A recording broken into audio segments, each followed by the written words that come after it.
सातारा शहरातील मध्यवर्ती बस स्थानकाच्या नूतनीकरणाचे काम सध्या सुरू असून या कामामुळे स्थानकातील कॅन्टीन मागील 2 महिन्यापासून बंद ठेवण्यात आले आहे। परिणामी येथून प्रवास करणाऱ्या प्रवाशांना मोठ्या अडचणींचा सामना करावा लागत आहे। कॅन्टीन बंद असल्यामुळे प्रवाशांना पिण्याचे पाणी व खाद्यपदार्थासाठी बस स्थानकाबाहेर जाऊन रस्ता ओलांडावा लागत आहे। विशेषतः रात्रीच्या वेळी ही समस्या अधिक तीव्र होत असून अनेक प्रवाशांना पाणी सुद्धा उपलब्ध होत नसल्याची तक्रार आहे। दूरवरून आलेल्या प्रवाशांना उपाशीपोटीच बसची प्रतीक्षा करावी लागत असल्याचे चित्र दिसत आहे। दरम्यान बस स्थानक परिसरात काही विक्रेते परवानगीशिवाय खाद्यपदार्थ विक्री करत असल्याचेही निदर्शनास आले आहे। त्यामुळे या पदार्थाच्या गुणवत्तेबाबत प्रवाशांमध्ये शंका निर्माण होत आहे। याचा फटका केवळ प्रवाशांनाच नव्हे तर बाहेरून येणाऱ्या बस चालक व वाहकांनाही बसत आहे। त्यांना बस स्थानकाबाहेर जाऊन जेवणाची व्यवस्था करावी लागत असल्याने वेळ आणि सोयीचा प्रश्न निर्माण झाला आहे। या पार्श्वभूमीवर प्रवासी व नागरिकांकडून तात्पुरत्या स्वरूपात कॅन्टीन सुरू करण्याची मागणी जोर धरत आहे। संबंधित विभागाशी संपर्क साधूनही कोणताही प्रतिसाद मिळाला नसल्याची माहिती एका सामाजिक कार्यकर्त्याने दिली असून जिल्हाधिकाऱ्यांपर्यंतही हा विषय पोहोचवण्याचा प्रयत्न करण्यात आला, मात्र यश आले नसल्याचे त्यांनी सांगितले।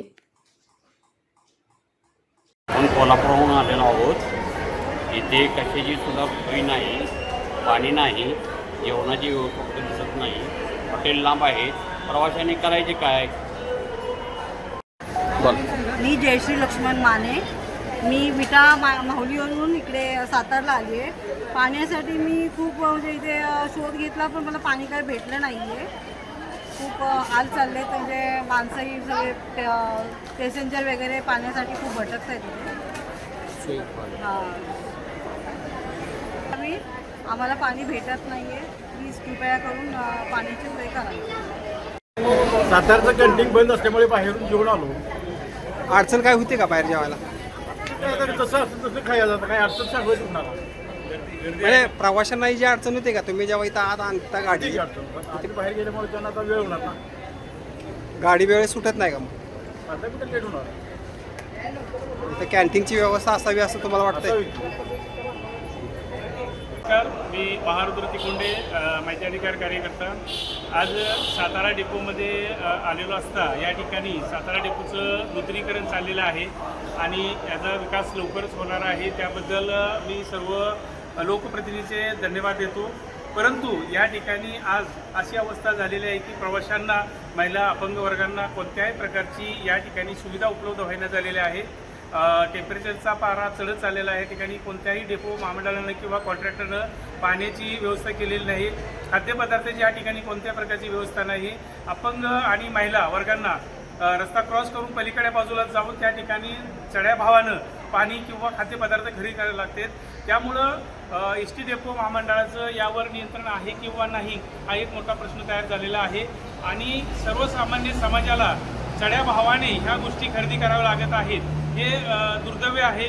त्यामुळं एस टी महामंडळ आणि लोकप्रतिनिधीला आणि ठेकेदाराला माझी विनंती आहे की त्यांनी या ठिकाणी खाद्यपदार्थ, चांगल्या दर्जाचं पाणी या ठिकाणी उपलब्ध करून द्यावं।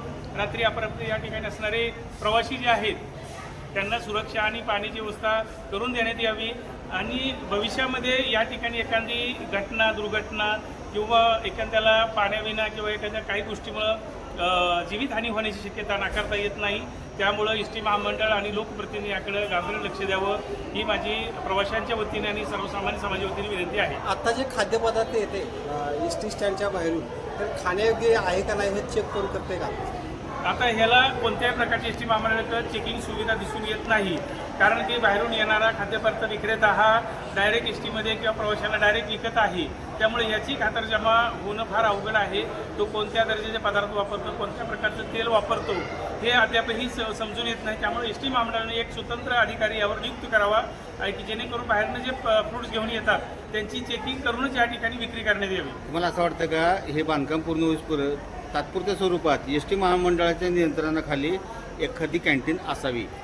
हो, असायलाच पाहिजे। या ठिकाणी एखादी एस टी कॅन्टीन या ठिकाणी असणं गरजेचं आहे किंवा बचत गट, महिला उद्योजक यांच्या माध्यमातून छोटे टी स्टॉल किंवा खाद्यपदार्थ स्टॉल या ठिकाणी बाजूला निर्माण करावेत। ही पण महामंडळाच्या दृष्टीने एक जबाबदारी आहे, त्याने करावं।